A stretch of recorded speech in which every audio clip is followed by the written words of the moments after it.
Olá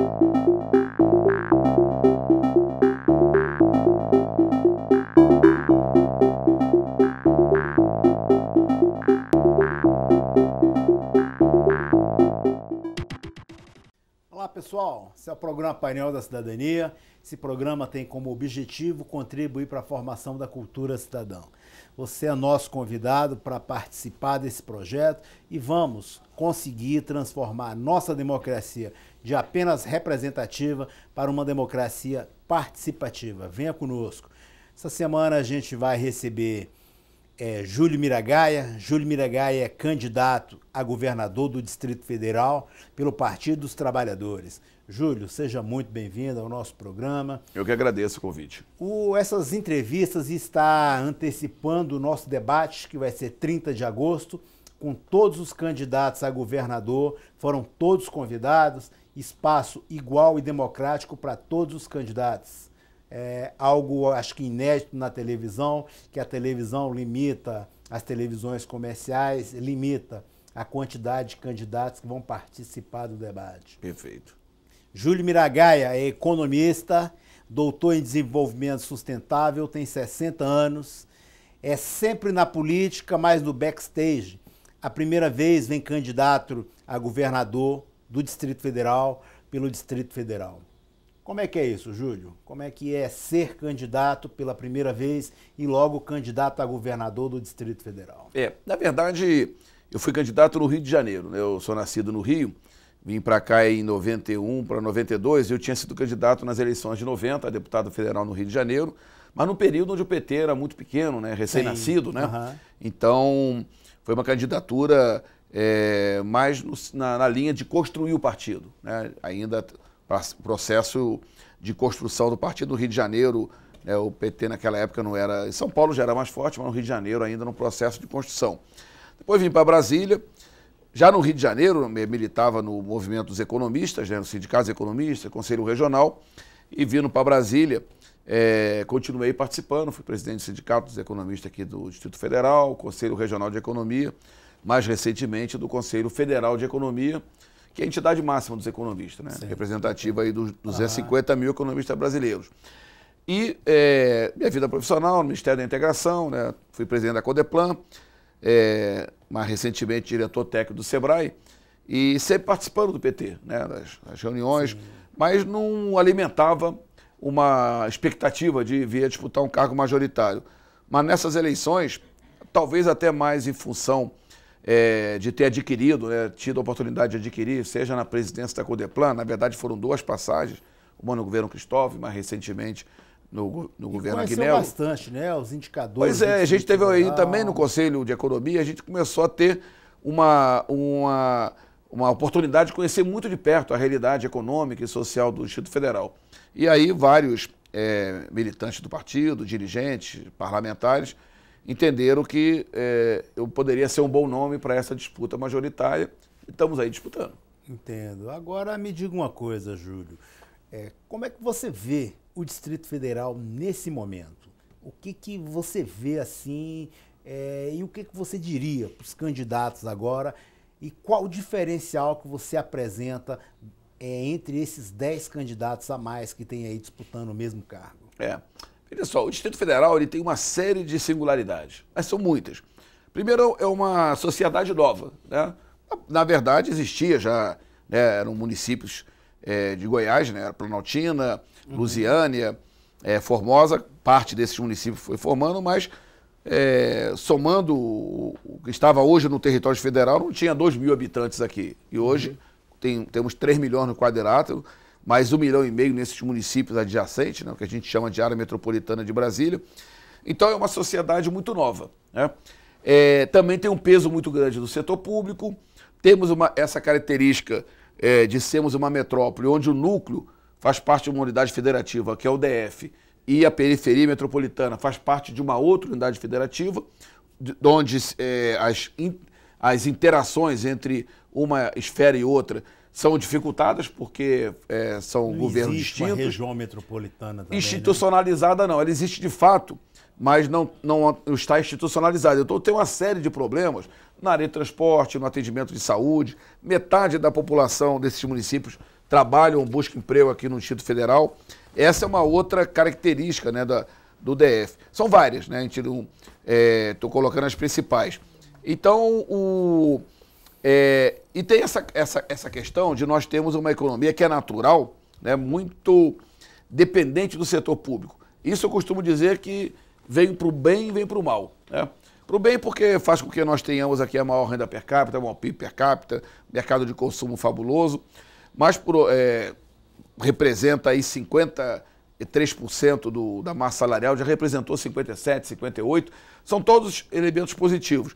Mas o negativo é que nos momentos de crise, né, particularmente de crise fiscal, e quando prevalece essa teoria, né, essa tese do Estado mínimo, sim, isso já aconteceu com o Collor, isso aconteceu em certo período de Fernando Henrique, e acontece agora novamente com Temer, ao esvaziamento das funções de Estado, perdão, e isso se reflete na atividade econômica do Distrito Federal, né, porque, veja bem, nos últimos anos, há uma quantidade muito grande de servidores, tanto na esfera federal quanto na distrital, que vão se aposentando. Isso é normal. E o governo faz o quê? Realiza concursos públicos para substituí-los. Isso. No momento de crise fiscal, o governo deixa de realizar os concursos públicos.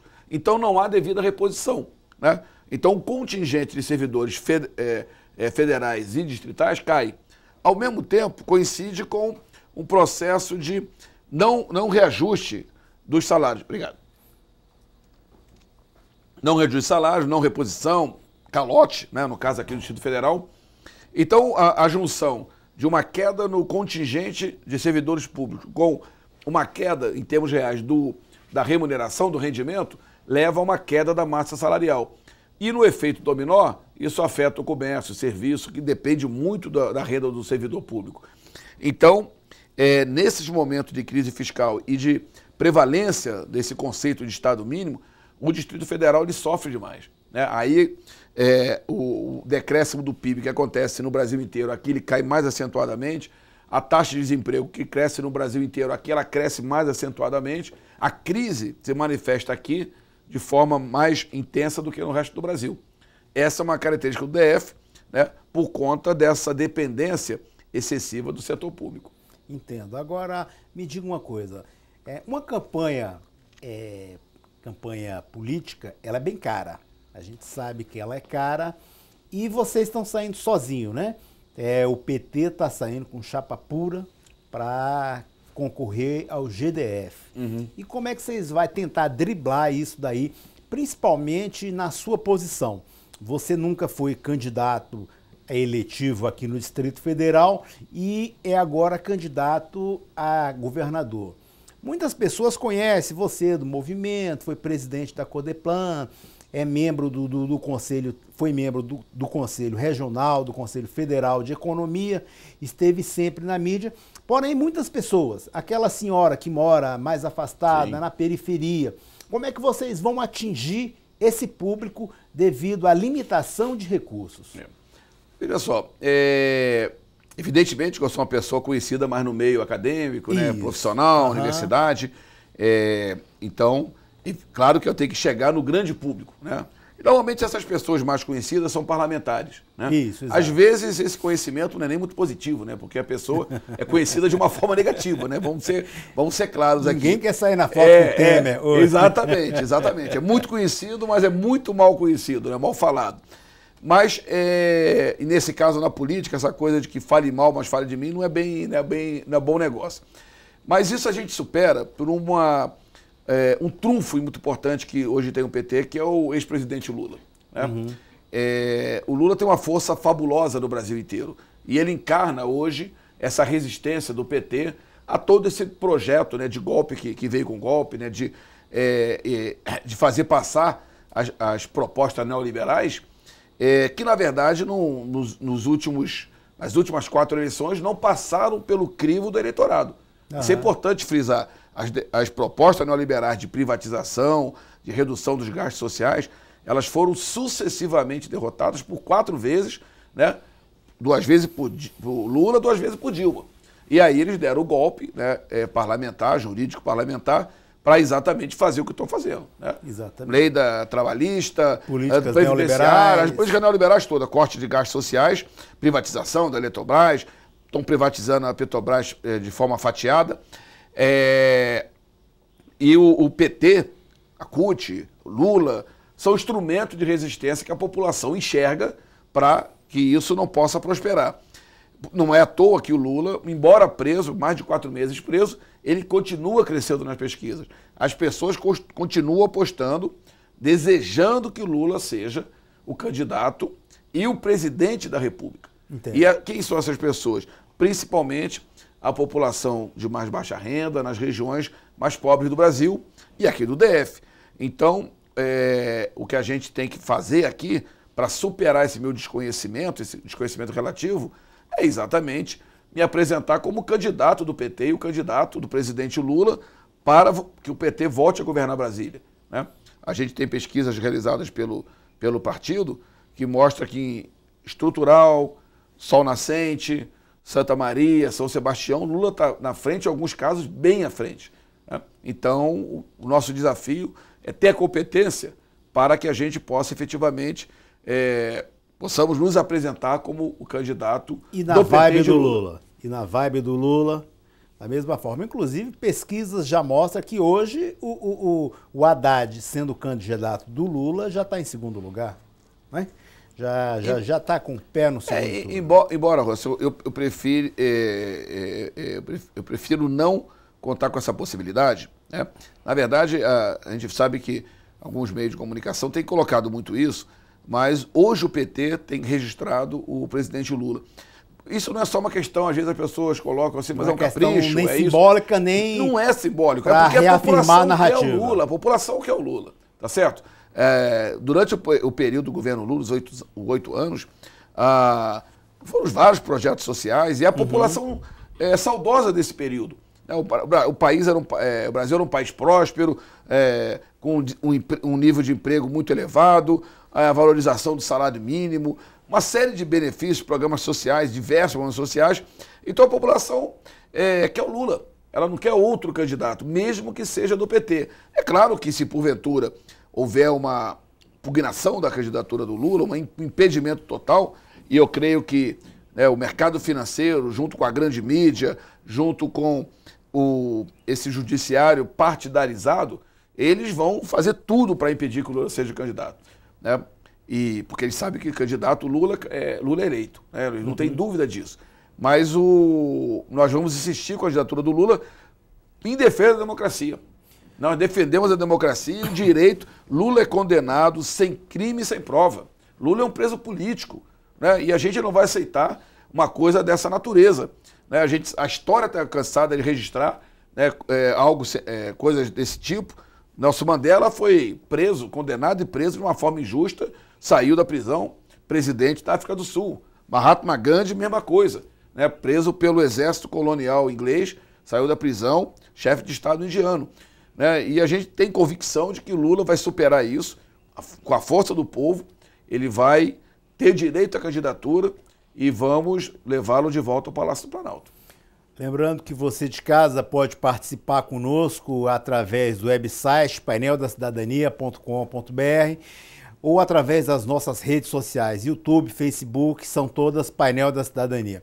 Pode também assistir esse e outros programas nesse website, nessas redes sociais e também solicitando através de mensagem de WhatsApp. O número é 6199-811-4665. Estamos aqui conversando com Júlio Miragaia. Júlio é candidato a governador do Distrito Federal pelo Partido dos Trabalhadores. Júlio, agora com relação a financiamento público de campanha, não chega a ser imoral num país que tem tantas desigualdades sociais? Não, eu penso que é o contrário. A gente tem Você pega o exemplo do que aconteceu em São Paulo recentemente, da eleição do João Dória. Sim. O João Dória era uma pessoa completamente descolado do povo, não tinha nenhuma interação, era um representante de um segmento empresarial e dono de uma grande fortuna. Né? E aí fica desequilibrado. Ele bota parte do seu recurso na campanha, fica uma campanha riquíssima, né? E aí desequilibra o jogo, porque disputa com outros candidatos que não têm recurso.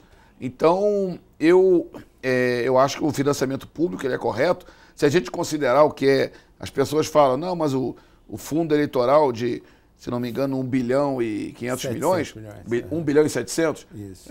Mas isso é 700 ou 1 bi 700? 1 bi 700. 1 bi 700. Eu vou te dizer, isso significa 0,25% do PIB nacional. Entendo. Menos ainda. Mas 0,025, menos que 0,1%. Com esse seu raciocínio, a gente vê que deveria haver só financiamento público. Só o público. Só o público. Entendi. Hoje ainda permite ter o público e os empresários mais ricos possam entrar com dinheiro. Tinha que ser só o público. Seu recurso próprio. Claro, que fosse impedido usar para que as pessoas, né, tenham condições idênticas de disputa eleitoral. Uma disputa mais igual. Ou seja, candidatos. Por que prevalece? Veja só, é exatamente essa lógica, né, de permitir que empresários possam também financiar sua própria campanha, ou dinheiro de empresas, como prevalecia anteriormente, que vai explicar que os latifundiários no Brasil, que significam 0,1 milésimo da população brasileira, têm uma representação tão grande na Câmara dos Deputados. Representam lá 200 parlamentares, num total de 600, um terço dos parlamentares. Entendi. São os trabalhadores agrários, são dezenas de vezes, em termos numéricos, superiores aos latifundiários, aos ruralistas. E tem muito mais ruralista do que representantes dos trabalhadores agrários, por conta do poder econômico, né? Então o financiamento público, ele exatamente neutraliza o poder econômico. Falta complementar, impedir que um candidato rico possa aportar o seu recurso na campanha. Entendi. Com essa divisão fica mais equilibrado. Equilibrado. Agora, Júlio, quais seriam as prioridades hoje para o Distrito Federal que o governo PT vislumbra? O que seria necessário, assim, numa canetada, numa penada, ao assumir o governo do Distrito Federal para que melhore a vida das pessoas? É muito difícil melhorar numa canetada, né? Tem algumas coisas que vão ter que ser de imediato. Por exemplo, compromisso nosso, extinguir o Instituto de Base. Tem. Certo? Vamos acabar com essa história de privatização claro, hospital da rede pública, né, gerido pela rede pública. Essa história de privatização é um absurdo, porque é praticamente uma confissão do governante de que ele não consegue gerir a saúde pública. Ora bolas, então vai fazer outra coisa da vida. Que o papel do governante é exatamente gerir a coisa pública. Se ele começa a privatizar, fazer a concessão, então entrega os pontos e deixa o outro assumir a gestão, né? Se ele não tem competência para tanto. Por que isso? Porque em outras circunstâncias, né, já houve competência para gerir, né? Não é em todo lugar do Brasil, não é em toda situação que você tem um péssimo serviço de saúde pública. Tem alguns lugares que funciona. E sob gestão pública. Então, Hollenberg está fazendo uma confissão de que ele não consegue fazer a saúde pública funcionar no DF, o SUS funcionar no DF. Então ele tem que entregar os pontos. Outra questão é transporte coletivo. Tá? É um absurdo o que aconteceu aqui no governo do PT passado. Foram criadas 49 quilômetros de faixas exclusivas. Esse governo, ao invés de ampliar, porque a faixa exclusiva significa priorizar o transporte coletivo em relação ao transporte individual.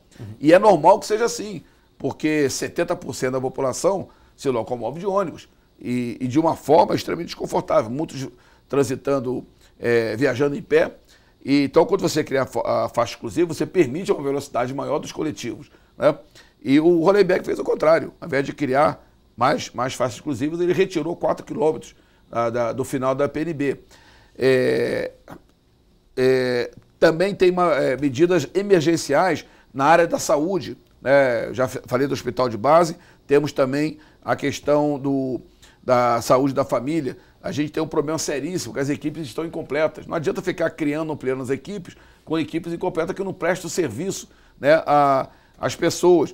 Temos o problema da carreta da mulher. A gente vai voltar de imediato com a carreta da mulher, que era um serviço prestado às mulheres do maior valor. Não sei exatamente por que razão o Hollenberg terminou com esse serviço.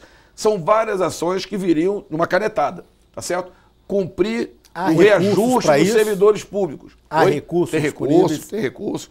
Algumas dessas medidas são medidas que o custo é ínfimo. Não podemos esquecer que o orçamento do Distrito Federal é superior a 40 bilhões de reais.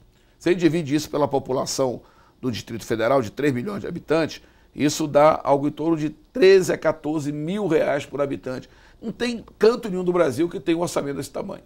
Não tem canto nenhum. Então, tem muita incompetência por parte do governo na gestão dessa montanha de dinheiro, né? Mas o mais importante é que, além de algumas medidas emergenciais, nós temos que vislumbrar ações de médio e longo prazo que não vão se materializar nesse governo, que vão acontecer em governos vindouros, mas que as sementes têm que ser plantadas. Eu vou te dar um exemplo que dialoga com essa questão de um peso muito grande do setor público na nossa economia. Nós precisamos diversificar a estrutura produtiva.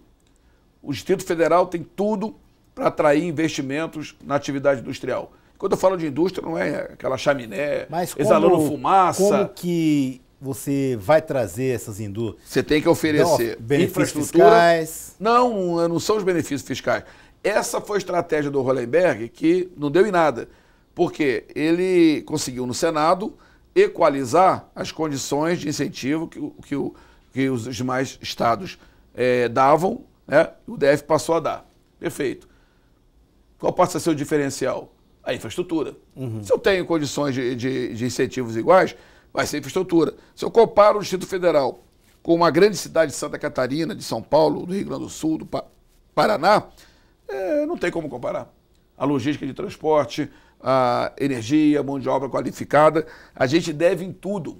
Deve em tudo. Então, uma indústria, por exemplo, não viria para cá só por conta de incentivo. Porque o incentivo ela vai encontrar em outro estado, né? E, além disso, ela vai encontrar toda a infraestrutura necessária para o seu funcionamento. Aqui não tem energia elétrica. Uma planta industrial de grande porte vier para cá, não tem energia, ali no polo JK, por exemplo.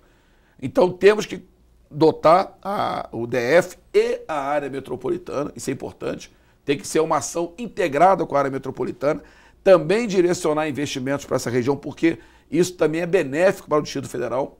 É uma visão distorcida, achar, não, vamos gerar emprego lá. Sim, gerar emprego lá. A UDF vai se empenhar para levar uma indústria para a Lusiânia ou para a Formosa? Sim, vai se empenhar. Porque se gera emprego lá, reduz a pressão sobre o mercado de trabalho local. Temos 320 mil desempregados, pelo conceito da PED. Pela PNAD chega a quase 400 mil. Então, gerando o emprego nessa área metropolitana, reduz a pressão sobre o nosso mercado de trabalho. Ah, mas o tributo vai para lá. Ótimo que vai para lá. Porque aumentando a receita tributária, aumenta a capacidade de investimento do município e vai reduzir a pressão sobre o equipamento urbano da nossa cidade. Saúde, educação. Então, temos que sair daquela visão míope, né, da competição e passarmos para cooperação, colaboração com esses municípios, com o estado de Goiás. Então, assim, é um elemento um elenco de medidas, só que isso não acontece, o prazo de maturação é de 10, 15 anos. Agora, se não plantar a semente agora, não acontece nunca, tá certo? Então, nós temos que atuar em ações de natureza emergencial, né, imediata, e tem algumas que vão ser de maturação de prazo mais longo, mas que não devem deixar de ser realizadas. O governo Agnello estava no caminho certo? O governo Agnello, ele teve na verdade, eu acredito que 2 problemas, falando aqui francamente. O primeiro, que era uma composição muito ampla, né? Você falou, poxa, o PT está saindo sozinho, né? Isso, é porque eu já queria puxar isso aí para isso, mas assim, entrar na segunda pergunta. Recentemente teve o lançamento de um filme do Sindicato dos Bancários, em homenagem ao Olívio Dutra, que foi governador do Rio Grande do Sul, pessoal muito respeitada no Partido dos Trabalhadores. E ele perguntou, vocês estão coligados? Não, o PT está saindo sozinho. E na última eleição, eu falei, não, tínhamos uma coligação com 16 partidos, 16. Não deu certo. E ele virou para mim e falou assim, Miragaia, antes só do que mal acompanhado. E ele tem razão no que ele diz, porque havia uma total dispersão naquela ampla coligação, uma total dispersão, falta de foco, e isso atrapalhou muito, porque o governo do PT passado, ele teve realizações importantes. Eu citei essa na área de transporte, teve o BRT, teve na área de saúde, a carreta da mulher, né, a construção das UPAs. Eu falei isso no debate ontem, que aconteceu na Bandeirantes, citando algumas realizações, a construção de 6 UPAs e o Hollenberg 0, Os CAPs foram 15 no governo do PT e 1 no Hollenberg. O governo do PT contratou 6.900 servidores da saúde. O Hollenberg reduziu em 2.900. O governo do PT contratou 6.700 professores. O governo do Hollenberg só 780. A diferença é gritante, né? Só que o Agnello, além dessa questão de uma aliança muito ampla, onde algumas áreas deixaram a desejar, algumas áreas que estavam ocupadas por alguns aliados, entre aspas, né, de alguma forma havia quase que uma sabotagem, né, nas ações do governo. Então aquilo ali pesou negativamente para o governo do PT. E teve a questão do estádio, né? A questão do estádio, ela foi... na verdade, o que acontece é que a própria mídia, né, a população em geral, os políticos, quando estava naquela oba-oba na euforia da Copa, todo mundo estava achando ótimo o estádio, né, grande, coisa e tal.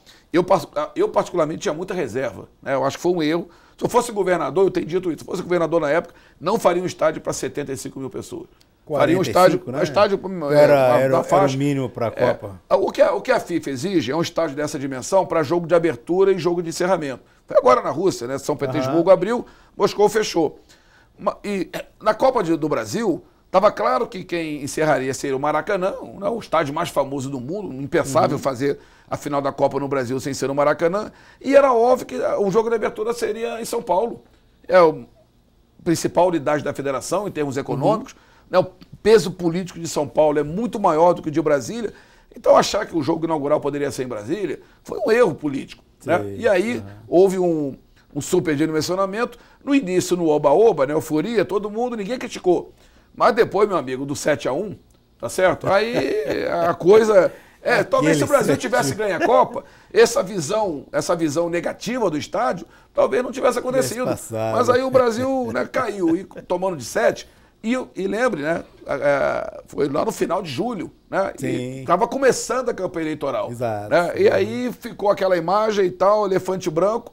Agora eu acho que na questão do estádio... E hoje, o que você faria? Pois é, eu acho que o governo Hollenberg, ele comete um erro. Porque não adianta ficar, né, lamentando, dizendo que não coisa e tal, o estádio isso, é muito grande. Você tem que usá-lo. Você vai fazer o quê? Vai cortar pela metade? Não faz sentido, tá certo? Então, usa o estádio.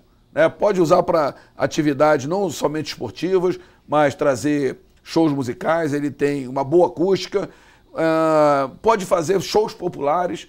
Né? A população do Distrito Federal tem carência, né, de shows a preços acessíveis. O governo poderia, inclusive, participar, né, de alguma forma subsidiando a vinda de determinados shows para cá, para dar uma oportunidade, e pode ser um subsídio baratíssimo, dar oportunidade da população ter acesso à cultura, né, ao entretenimento e, ao mesmo tempo, dar ocupação ao bem que tá instalado. Eu costumo dizer, na década de 70, eu estava entrando na Faculdade de Economia, no Rio de Janeiro, e tinha um projeto megalômano que ligava o quadrilátero ferrífero de Minas Gerais ao Porto de Sepetiba, no Rio, que era a Ferrovia do Aço. Gastou 7 bilhões de dólares, uma enormidade, tinha 68 túneis e pontes, e havia muita crítica, né? Poxa, e olha que é o tempo da ditadura, né? Mas era muito crítico, porque um projeto dessa envergadura e tal. Mas uma vez construída a Ferrovia do Aço, o que você faz com aquilo ali? Você detona? Você bota dinamite? Não. Vai transportar minério de ferro. Ela foi feita para isso. Gastou mais do que devia. Paciência, tá certo? Mas vamos utilizar o bem construído. É o que falta fazer aqui. Né? Se houve erro, não adianta chorar sobre leite derramado. Vamos fazer com que aquele patrimônio do Distrito Federal ele possa ser usado da melhor maneira possível. Perfeito. Vamos um rápido intervalo aqui, 2 minutinhos. Vocês aguardam a gente aí, que a gente volta com esse bate-papo aqui com Júlio Miragaia, candidato a governador do Distrito Federal. 2 minutinhos e a gente está voltando. As eleições locais, 2 minutinhos, aguarda aí.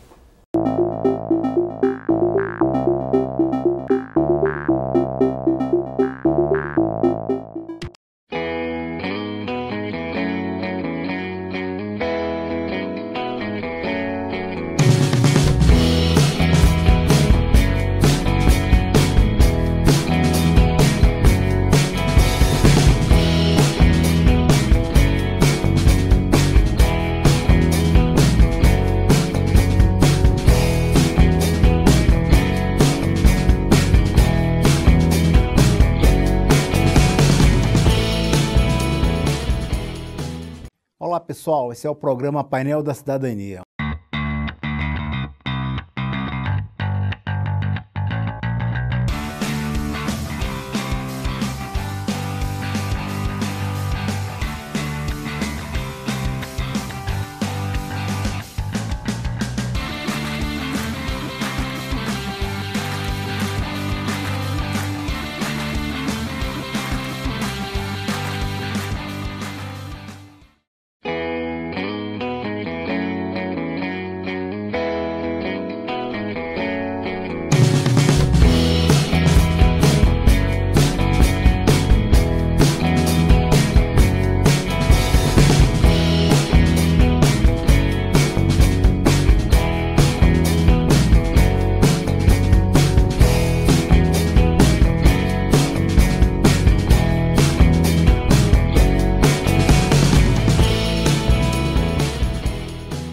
Olá pessoal, esse é o programa Painel da Cidadania.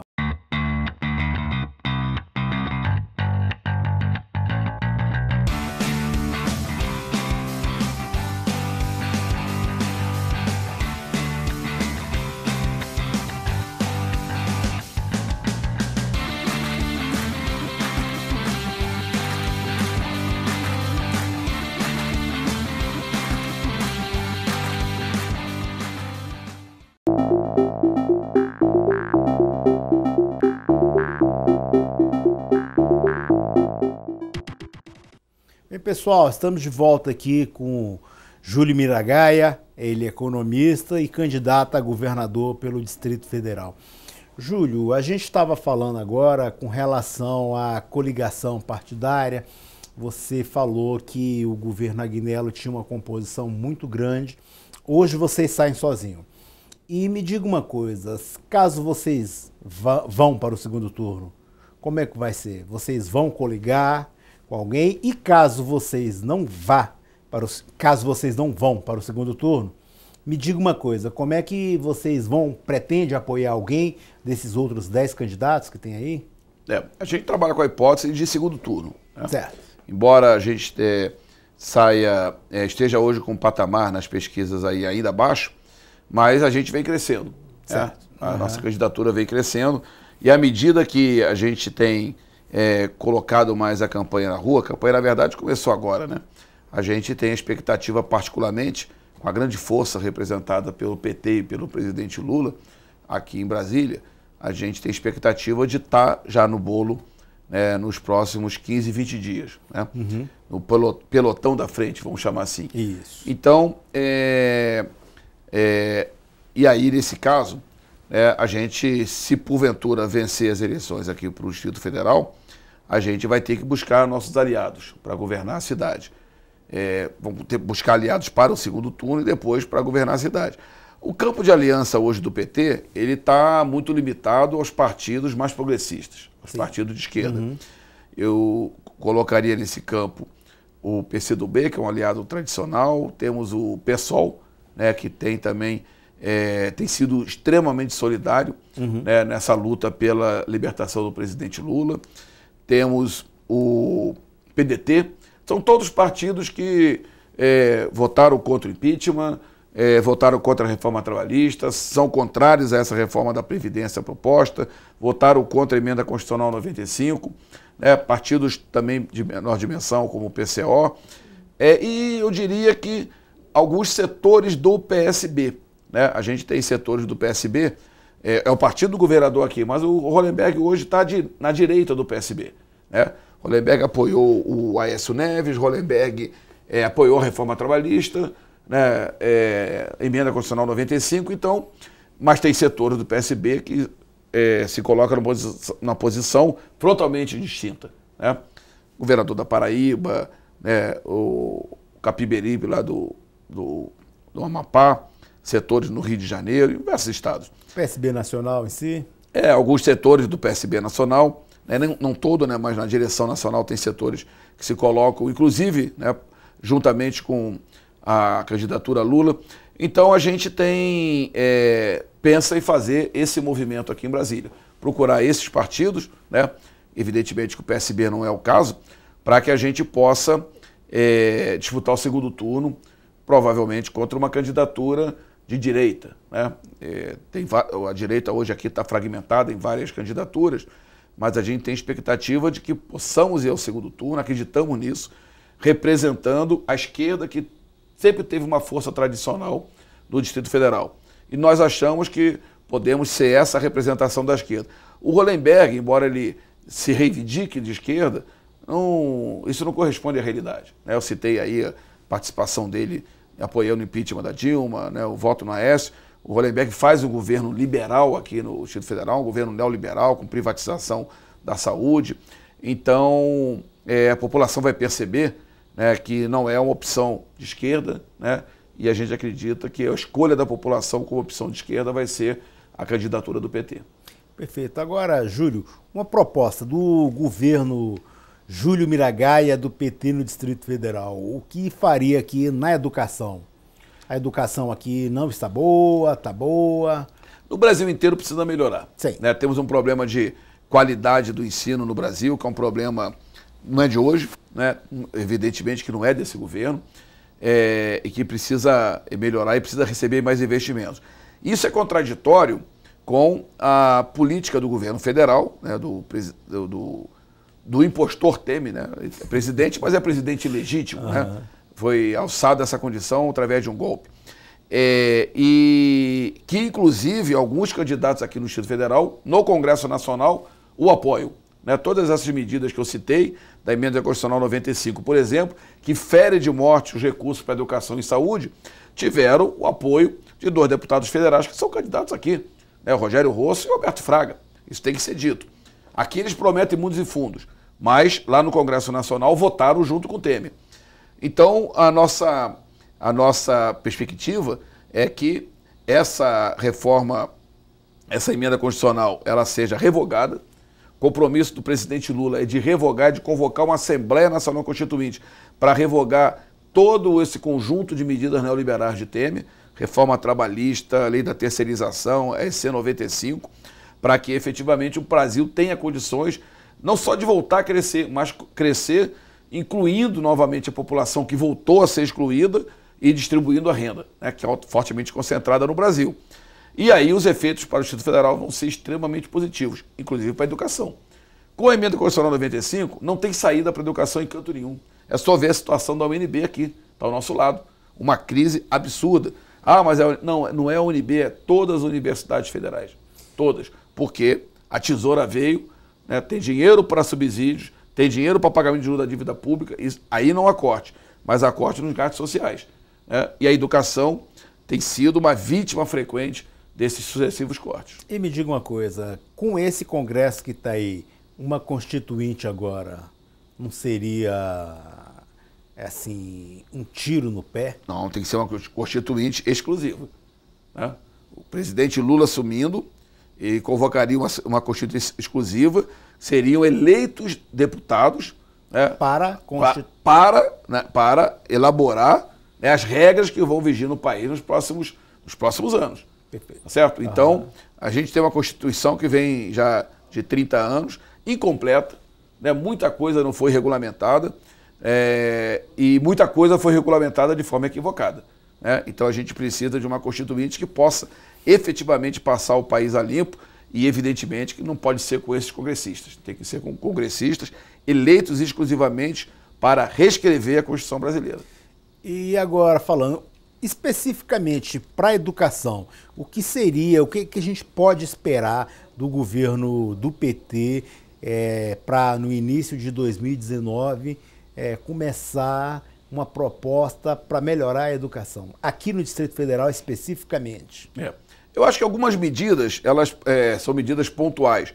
Agora mesmo eu estava falando sobre um relatório do Tribunal de Contas do DF, que dizia que 90% das escolas precisam de reparos ou reconstrução. 90%. Significa que em cada 10 escolas, 9 estão precisando desse tipo de intervenção. É um absurdo. Isso afeta, é evidente que isso afeta diretamente a qualidade do ensino, né, a autoestima dos alunos, das crianças, dos jovens. Então, isso é uma medida emergencial. E o que eu soube é que isso acontece porque não houve a renovação do contrato de manutenção dessas escolas, que é um problema de gestão. Como é que o governo deixa que um contrato expire e não ocorra, né, um processo licitatório para que as escolas possam ter suas instalações mantidas de forma adequada.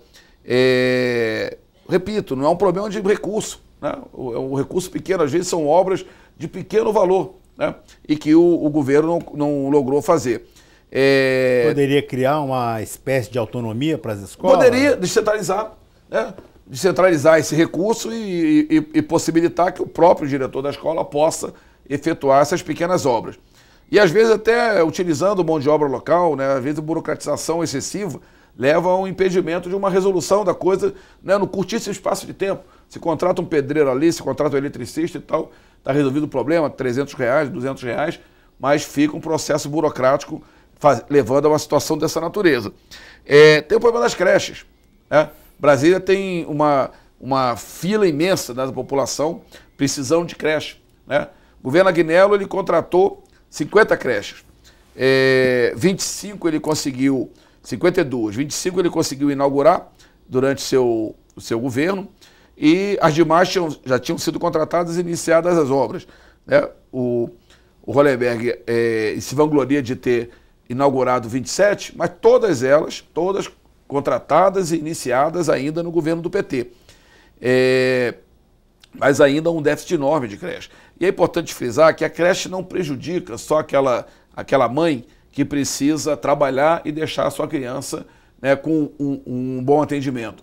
A creche também é um direito da criança, né? Não é só uma questão da mãe poder trabalhar. Mesmo a mãe não trabalhando, a creche é um direito da criança do ponto de vista da sua socialização, da convivência com as demais crianças. Tem todo um conteúdo pedagógico, né, que leva, né, ao entendimento de que é importante a criança já ter acesso à creche desde os seus primeiros meses de vida.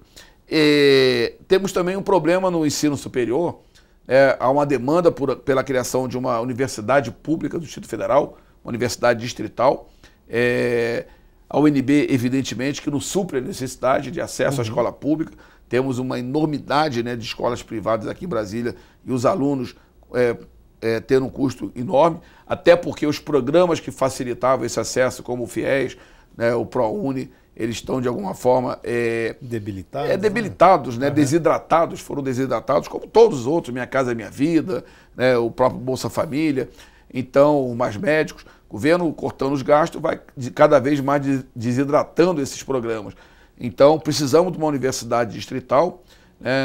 São várias iniciativas. Evidente que essa demanda mais recursos, né? Não é fácil implantar uma universidade distrital, mas podemos colocar isso, né, no nosso raio de ação e trabalhar para que, num prazo de 4 anos, a gente possa ter esse projeto implantado.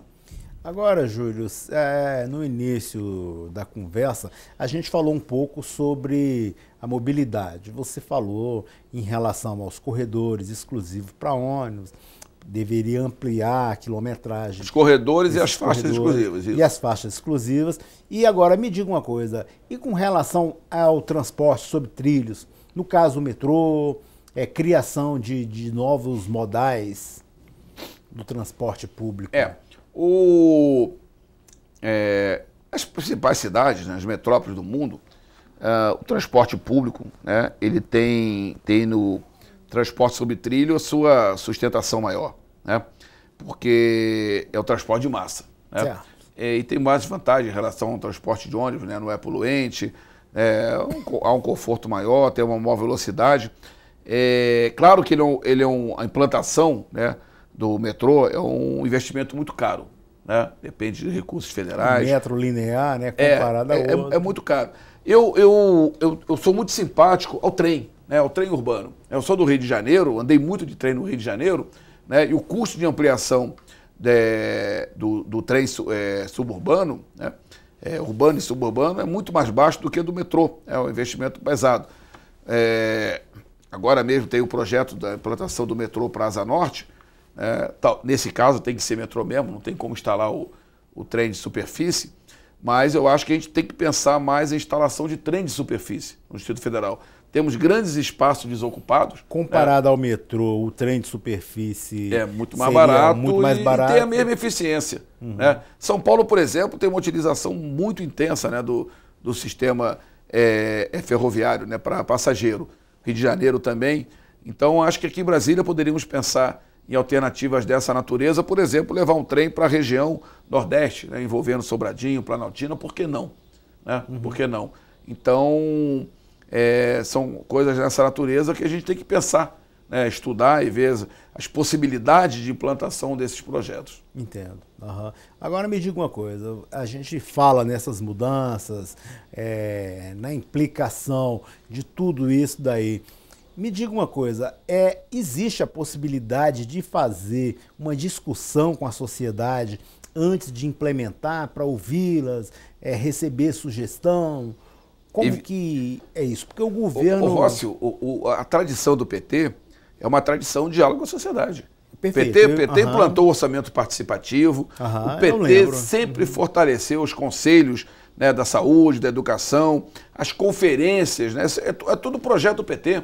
Até hoje tem conferência, agora mais recentemente teve uma conferência promovida pelo Ministério da Integração, Desenvolvimento Regional, e foi concebida durante o governo Lula. Então, essa forma de envolver a população na ação de governo é uma tradição do PT. O PT que trouxe essa proposta de participação social, participação popular e mais para a nossa realidade. Ouvir a população através dos conselhos, das conferências, transformar essa escuta numa política pública adequada e voltada para aquilo que foi discutido. E trazer a população para participar da elaboração da política e depois para monitorar, para avaliar a implantação da política. Isso é fundamental. Vou te dar um exemplo, o Mais Médicos, né? O Mais Médicos ele foi um programa construído dessa forma, ouvindo muito a população, mas num determinado momento, o segmento profissional dos médicos foram muito céticos em relação ao Mais Médicos. Né? Houve muita resistência, mas a população aprovou o programa, porque em vários rincões do país e na periferia, né, das metrópoles, havia uma deficiência muito grande do atendimento de médicos. Os médicos não existiam. E a partir de uma percepção positiva da população, o que aconteceu?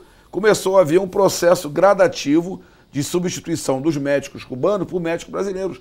Os médicos brasileiros não queriam para os rincões do país. Né? Hoje eles já estão percebendo, que já estão indo, porque eles perceberam, entenderam a sinalização da população. População, opa, peraí, a gente quer médico aqui sim. Se não tem médico brasileiro, que vem os cubanos. Tá certo? Então essa participação da população é fundamental. E o diálogo com as categorias. O governo atual não está fazendo o diálogo com os professores, ele não faz o diálogo com os médicos, ele não faz o diálogo com os policiais, com o conjunto de servidores públicos. Né? É um governo autoritário. Né? Ele impõe, ele recorre à justiça, conta com a posição do judiciário, às vezes também, de alguma forma, autoritária, né? sem fazer o diálogo com a população. E o que a gente deve fazer é exatamente isso. Trazer a população, o usuário do serviço público, trazer o trabalhador do serviço público e buscar as melhores alternativas para que a população, em última instância, a beneficiária final do serviço público, ela possa estar sendo bem atendida.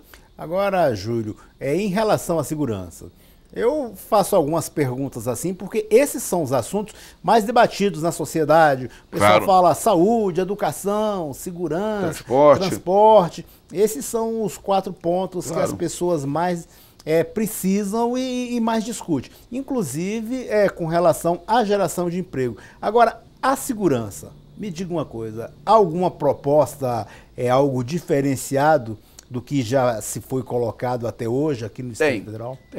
Tem a visão, né? A gente está trazendo uma visão distinta. A segurança, ela tem uma dimensão conjuntural e outra estrutural. A conjuntural requer medidas, né, que coíba a criminalidade. Né? E aí entra o policiamento ostensivo, né, botar mais polícia na rua, entra o funcionamento das delegacias, a gente sabe que tem aí 19 delegacias fechadas, né, durante a noite. Significa melhorar a inteligência, né, da atuação da polícia, a integração entre os diversos órgãos da área de segurança pública. É um conjunto de medidas que, implementados, vai naturalmente inibir a criminalidade. Ponto. Mas tem outro problema que é estrutural. E aí, ele inibe, ele minimiza, ele mitiga, mas ele não consegue enfrentar, né, a questão da criminalidade como ela deve ser enfrentada, que é o problema social. Não adianta vir com o discurso, né, como alguns candidatos vêm aqui, não, tem que botar, mandar bala, porrada no coisa, porque, veja bem, a taxa de desemprego entre a juventude no DF está em 46%. Se nós formos considerar as regiões mais pobres, regiões periféricas, supera 60%. De cada 3 jovens, 2 estão desempregados, sem perspectiva nenhuma de empregabilidade. Esses jovens saíram da escola, não têm qualificação, tá certo? E mesmo para um emprego de salário mínimo, eles não estão encontrando oportunidade. Claro que elas estão sujeitas, né, à tentação do mundo do crime, é evidente. Né? E aí a gente vai fazer o quê? Vai sair matando a juventude? São 63 mil mortes por ano no Brasil, né, mortes violentas, e a grande maioria são jovens da periferia, jovens negros das periferias das metrópoles, a esmagadora maioria. Isso não é solução. Numa década você conta 500 mil de pessoas que estão sendo mortas dessa forma, mais de 500 mil. Então é evidente que você tem que superar o problema social. Eu falei recentemente num debate, comparar 2 situações, Estados Unidos com a Suécia, Brasil com o Bangladesh, para mostrar que o problema da violência está intimamente associado à desigualdade social. Estados Unidos tem uma renda 30% a 40% acima da renda per capita da Suécia. A taxa de violência nos Estados Unidos é de 6 para 100 mil, o índice de homicídio. Na Suécia é inferior a 1 por 100 mil. Mais de 6 vezes menor, embora tenha uma renda per capita menor. Por que isso acontece? Porque a Suécia é uma sociedade equilibrada. Não tem miséria. Nos Estados Unidos você encontra miserável. Tem a maior parte dos bilionários do planeta nos Estados Unidos, mas tem uma massa de 40 milhões de miseráveis nos Estados Unidos, num país de 300 e poucos milhões de habitantes. Outro exemplo, Brasil e Bangladesh. A nossa taxa aqui é um absurdo, 31 por 100 mil. Bangladesh é alguma coisa de 8 por 100 mil, parecido com a dos Estados Unidos. Só que a renda do Brasil é 7 vezes maior que a de Bangladesh. 7 vezes. Por que Bangladesh? Porque é uma sociedade menos desigual. Então essa desigualdade, ela faz com que aprofunde esse sentimento na juventude, principalmente, de uma absoluta frustração. Ele não vê perspectiva. Então ele acha o seguinte, eu não tenho como arranjar emprego, não tem nada. Brasília tem a maior renda per capita e a menor renda per capita, seria mais ou menos... Brasília tem a desigualdade de Brasília é absurda. Né? A gente tem Lago Sul com uma renda domiciliar per capita 19 vezes maior do que a da estrutural do São Nascente. Essa é a realidade que a gente tem aqui em Brasília. No acesso à educação, a diferença é de 130 vezes. 130 vezes. Então, os jovens da periferia não têm alternativa. Né? E aí não adianta, vai fazer o quê? Vai matar essa juventude? Né? Temos que reduzir a desigualdade, gerar oportunidades para essa juventude, e isso só pode ser feito distribuindo renda. E o Brasil caminha no sentido inverso. O Brasil caminha no sentido do aumento da concentração da renda. Os mais ricos ficam mais ricos porque não pagam impostos, e os mais pobres são massacrados por uma carga de impostos, porque os impostos aqui são indiretos, são regressivos, então eles são massacrados pela carga de impostos. Os trabalhadores e a classe média, temos que inverter essa lógica. Não tem saída. Então não adianta prometer uma saída para o DF, ou uma saída para aqui ou acolá, não. É um problema do Brasil. Ou o Brasil enfrenta o problema da desigualdade, ou então a gente não tem futuro. E o governador do Distrito Federal, como um governador de qualquer canto, ele tem um papel a executar nessa luta, que tem que ser uma luta de todo dia, para que a gente tenha uma sociedade mais equilibrada, uma sociedade mais justa e mais fraterna. Júlio, a gente está vendo aí desde das eleições de 2008, as eleições municipais, 2010, eleições federais, que o número de pessoas que estão tomando ojeriza pela política, estão deixando de votar nulo, ou até mesmo de comparecer às urnas, votar em branco. E me parece que nas últimas pesquisas, esse número aqui no Distrito Federal marcou 35 pontos percentuais. O que você pode dizer para essas pessoas que estão aí pensando em não votar ou votar nulo? desenganadas pela política? Essa decepção, né, com a política, eu acho que com o processo eleitoral, né, ela tende a reduzir. Essa decepção, né, essa tendência, né, de voto nulo, branco, abstenção, ela tende a reduzir, muito embora ela deva se dar em patamar elevado, acima da eleição passada, que já é elevado. Tende a aumentar, mas não manter esse quadro de hoje, que é um quadro assim de praticamente metade. Vai se abster, votar nulo ou branco, né? Isso deve reduzir aí para alguma coisa de em torno de 25%, 30%, que já é alto.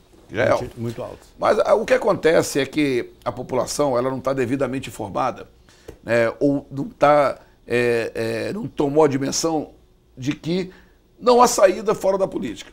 Qual é a saída fora da política? É um governo autoritário.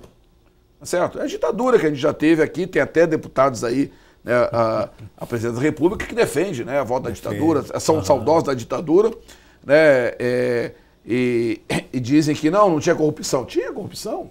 Só que quem denunciava a corrupção era torturado ou morria, então, né, são essas coisas que têm que ser ditas.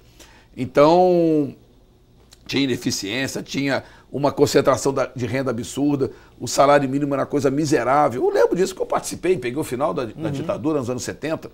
Então, eu lutei contra a ditadura e, felizmente, vencemos aquela batalha pelo fim da ditadura. Então, não tem saída fora da política.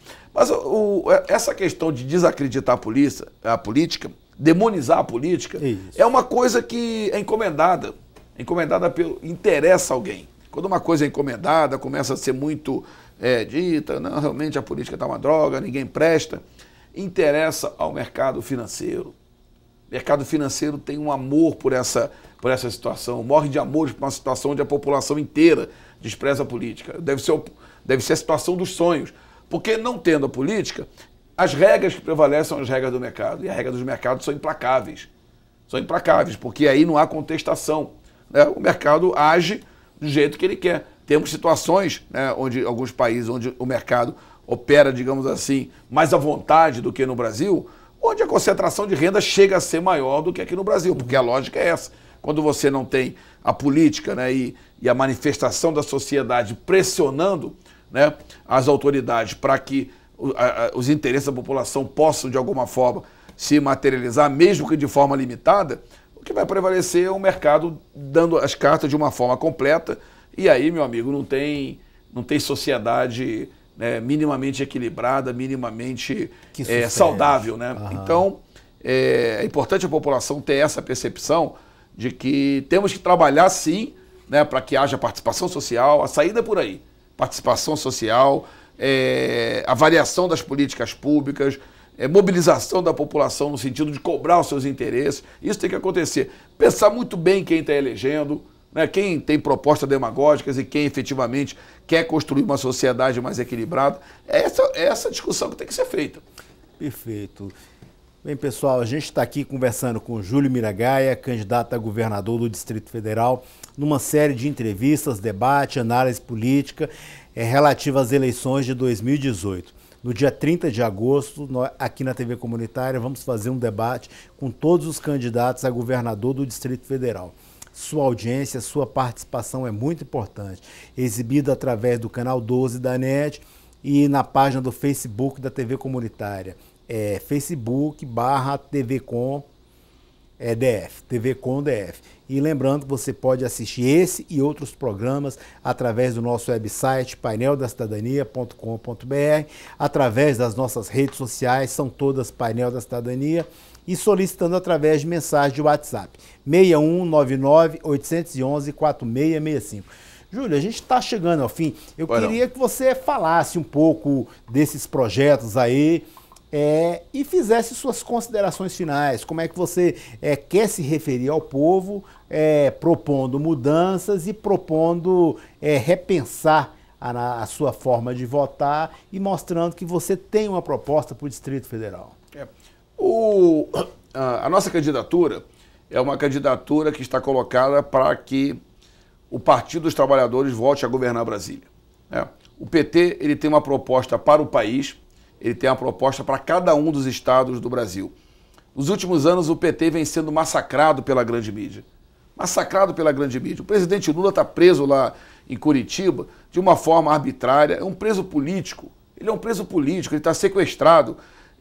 Foi condenado por uma justiça partidarizada, sem crime, sem prova alguma, baseada em delações de pessoas que querem se safar da justiça e simplesmente depuseram contra o presidente Lula e ele foi condenado dessa forma absurda.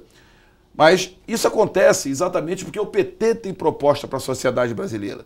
O PT tem uma proposta de uma sociedade inclusiva, de uma sociedade onde todos possam ter a cidadania, diferentemente desse caminho que está sendo construído pelos golpistas, onde agrupa o MDB, o PSDB, os partidos do Centrão. Em todos os estados do Brasil, em praticamente todos, o PT está apresentando candidatura de Lula e candidatos aos governos estaduais e do Distrito Federal. E a gente aqui em Brasília tem a convicção de que nós vamos para o segundo turno, essas eleições, vamos voltar a governar Brasília, como o presidente Lula vai voltar a governar o nosso país. Perfeito, Júlio. Agradeço sua presença no programa Painel da Cidadania, aqui na TV Comunitária. Lhe desejo sucesso, uma boa sorte nesse projeto aí. E para você de casa, agradeço a sua visibilidade no nosso programa, a sua audiência. Um forte abraço em cada um de vocês e até o próximo programa.